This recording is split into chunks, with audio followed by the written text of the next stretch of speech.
Nessa nossa quarta aula sobre matemática elementar, vamos falar novamente sobre frações, mas agora tratando especificamente do tema de produto de frações. Esse tema, inclusive, é muito mais simples do que aquele da adição de frações que nós vimos estudando. Mas as técnicas que nós vamos usar para chegar nos resultados são basicamente as mesmas. Então, o que eu tenho como um produto de fração? Bom, eu tenho uma fração A sobre B e quero multiplicar por uma fração C sobre D. E quero saber qual o resultado. O que eu faço então? Como sempre, uso a definição para escrever a fração f, A sobre B, como sendo A igual a F vezes B, a fração G igual a C sobre D, na forma C igual a G vezes D, e eu então pego esses dois elementos aqui escritos na forma prevista pela definição, e multiplico um pelo outro. Quando eu multiplico um pelo outro, eu tenho que A vezes C tem que ser igual a F vezes G vezes B vezes D. E como eu sei que a multiplicação ela é associativa, eu posso agrupar esses dois aqui num termo e agrupar esses dois no outro. O que é interessante aqui é que este termo aqui é exatamente o termo que eu quero, ou seja, o produto das duas frações. Então, o que eu faço? Eu uso de novo a definição para voltar ao formato de fração. Então, se eu tenho A vezes C é igual a esse objeto aqui, vezes esse, é porque esse é igual a esse dividido por esse. É isso que diz a definição. Olhando agora de trás para frente.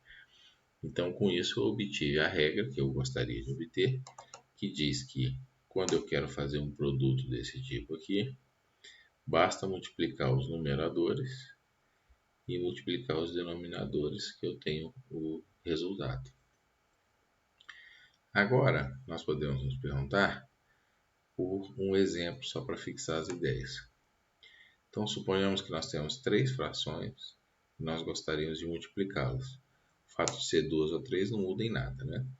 Então, nós simplesmente multiplicamos os denominadores e multiplicamos os numeradores entre si. O numerador dá 6, 3 vezes 2 vezes 1, e o denominador dá 4 vezes 35, que é 140.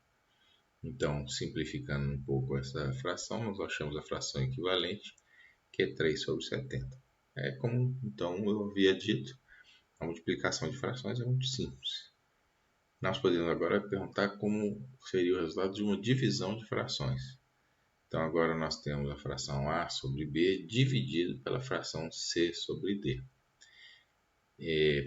Eu posso escrever essa divisão nesse formato aqui. Esse formato é mais interessante porque ele fica mais fácil para explicitar o que nós queremos, usando a definição. Então, a definição, eu escrevo F como sendo A sobre B, G igual a C sobre D, e é óbvio que o que eu quero, então, usando a definição, é reescrevê-las nesse formato, que está aqui, mas como eu quero a divisão de F por G, o que eu tenho que fazer aqui agora é uma divisão, e não uma multiplicação, como eu tinha feito antes. Então, eu faço essa divisão, obtenho isso que está aqui, isso daqui já poderia ter sido obtido diretamente daqui, mas foi interessante fazer por esse caminho para fazer aparecer o F sobre G explicitamente. E eu agora posso aplicar uma regra que é, se eu multiplicar dos dois lados por D e usar as propriedades das frações, esse D a gente sabe que vai cancelar com esse D que está aqui, para criar a fração equivalente, né? E se eu multiplicar os dois lados por B, eu sei que esse B que está aqui vai cancelar com esse, para gerar uma fração equivalente que vai ser simplesmente F vezes G. Ora, isso então diz que F vezes G, que foi isolado, é igual a vezes D, C vezes B. Com isso, então, eu obtenho a regra, que é, se eu vou dividir a fração A sobre B dividido por C sobre D, eu faço a multiplicação cruzada, ao contrário da multiplicação de frações, que é a multiplicação direta entre os numeradores e denominadores. Aqui é a multiplicação cruzada. Então essa seria a regra para a divisão de frações. Como eu disse, é muito simples, então isso esgota o nosso estudo sobre frações, e na próxima aula nós vamos falar sobre divisibilidade. Muito obrigado por assistir.